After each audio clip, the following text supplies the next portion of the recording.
പൊന്നു മോനെ, ഈ അടിയാണെങ്കിൽ നീ പെട്ടെന്ന് സ്വർഗത്തിൽ പൂട്ടാ. ഈ സ്വർഗത്തിൽ നരകത്തിലൊന്നും എനിക്ക് വിശ്വാസമില്ല. നിങ്ങളുടെ കയ്യിലിരിപ്പ് വെച്ചേ വിശ്വസിക്കാതിരിക്കുന്നതാണല്ലോ. അല്ലടാ, ഈ പറഞ്ഞ നീ ഇത് വിശ്വസിക്കുന്നുണ്ടോ? ഞാനും വിശ്വസിക്കുന്നില്ല. കാരണം ഈ ലോകമെമ്പാടുമായിട്ട് ഏകദേശം 3 ലക്ഷം പേരോളം ഡെയിലി മരിക്കുന്നുണ്ട്. ഇവരെ എല്ലാം അക്കോമഡേറ്റ് ചെയ്യാൻ പറ്റിയ ഒരു സ്വർഗവും നരകവും ഉണ്ടെന്ന് ഞാൻ വിശ്വസിക്കുന്നു. കാര്യം തന്നെയാണെങ്കിലും ഇവൻ പറഞ്ഞതിലൊരു പോയിന്റ് ഉണ്ട് കേട്ടാ. കുറെ പേര് ഈ കർമ്മ എന്ന് പറയുന്നുണ്ടല്ലോ. എന്തോ കർമ്മ. നിനക്ക് പിന്നെ എല്ലാം പുച്ഛാണല്ലോ. എടാ, നീ പറയുന്നത് നിന്റെ അഭിപ്രായം. ഈ വെള്ളപ്പൊക്കവും പൂവമ്പോക്കും വരുമ്പോഴേ ഒരു നാട് മുഴുവൻ ഒലിച്ചു പോവുക. കർമ്മ അനുസരിച്ചാണ് ഈ ആൾക്കാർ മുഴുവൻ മരിക്കുന്നത്. അതോ ഞാൻ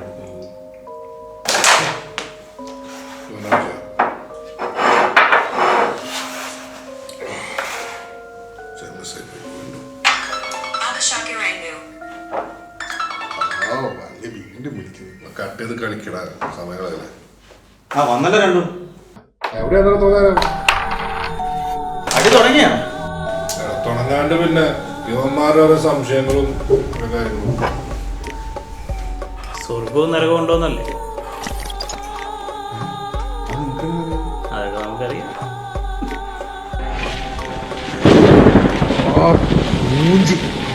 കറണ്ട് പോലടാ, ആ മെഴുകുതിരി എടുത്ത് കത്തിക്കടാ.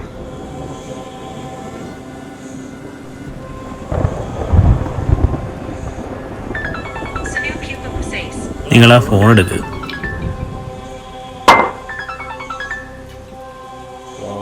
നിങ്ങൾ എത്ര നേരമായി വിളിക്കുന്നു? അങ്ങോട്ട് വരുന്ന വഴിക്ക് നമ്മുടെ അഖിൻ ജോസഫ് ആക്സിഡന്റ് ആയി. അവര് പോയേട്ടാ. നിന്റെ ആളെ കളിയാക്ക. അപ്പൊ ഇവിടെ ഇരിക്കുന്ന ആരാടാ?